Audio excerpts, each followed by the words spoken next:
बच्चा जन्म लेता है तो उसके 24 घंटे से ही उनका ब्लड है, जिसमें रेड ब्लड सेल्स बोलते हैं, रक्त कण, वो टूटने लगते हैं। क्यों? क्योंकि इसका जो हीमोग्लोबिन था वो फीटल हीमोग्लोबिन था, माँ के पेट में था बच्चा तब, वो उसमें से अभी जो फीटल हीमोग्लोबिन है वो टूट के अडल्ट हीमोग्लोबिन होगा, बराबर। क्योंकि पहले माँ के ऑक्सीजन पे जीता था, अब खुद के ऑक्सीजन पे जीना पड़ेगा उसको।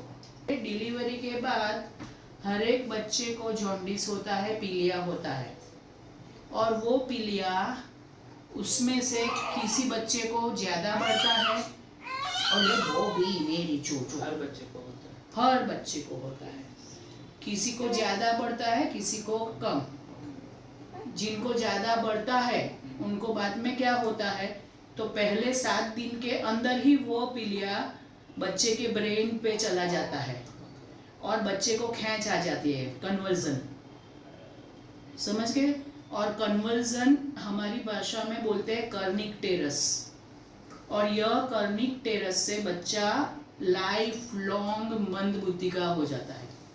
एक आता है मेरे यहाँ धर्मपुर से बच्चा, उन्होंने ऐसे ही दूसरे दिन पे डिस्चार्ज, और उनको मालूम भी नहीं था, डॉक्टर ने समझाया भी नहीं था, तो उसको पीलिया ज़्यादा हुआ। पीलिया देखने की आदत आप लोगों को नहीं है तो मालूम नहीं चलेगा, और फिर उसको खींच आ गई तो वो मालूम चला, तब डॉक्टर के पास गए, पर ऑलरेडी खींच आ गई थी। अभी वो बच्चा आई थिंक 10 साल का है, पर मंद बुद्धि का, बाद में कोई कुछ नहीं कर सकता। यानी आप अच्छा बच्चा डिलीवरी करके हम देते हैं, पर पहले 72 घंटे में मालूम चल जाएगा कि ये बच्चे को ज़्यादा पीलिया होने वाला है कि नहीं होने वाला है।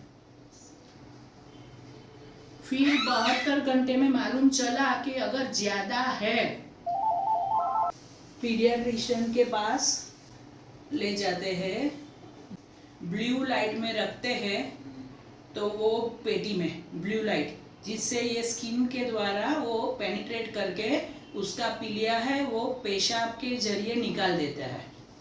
अगर ज़्यादा पीलिया है तो बच्चे को फ़ायदा ये हो जाता है कि बच्चे के दिमाग पे वो नहीं चढ़ेगा। पहले 7 से 8 दिन में ही वो दिमाग पे चढ़ सकता है, बाद में नहीं चढ़ता।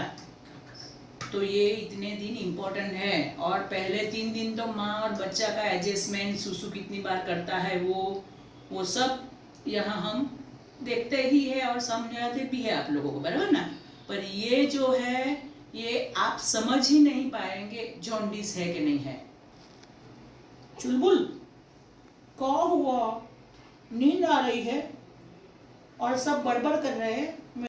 बच्चे को मसाज करना है तेल से के बाद, आप धूप में बिठाना दिख रहा इसको, हाँ, तो पूरा कपड़ा निकाल देना है, आगे के भाग में 15 मिनट और उल्टा करके पीछे के भाग में 15 मिनट बिठाना है। अभी भी रेगुलर धूप आए ना, तब तो आप सुबह को 9 से 11 की लाइट में बिठाना अच्छा रहेगा। नहाने के बाद हर वक्त तेल मालिश करना है, हाँ, और तेल मालिश किया उसके बाद उसको धूप में बिठाना है। नवजात शिशु में पीलिया होने के बहुत सारे कारण होते हैं। अगर बच्चा अधूरे महीने पे आया है, जिसको हमारी भाषा में प्रीटर्म बच्चा बोलते हैं, तो वह बच्चा वैसे तो पूरा बना होता है, पर उसका लीवर फंक्शन जितना अच्छा होना चाहिए उतना नहीं होता, इसलिए उसको पीलिया होने की संभावना बढ़ जाती है।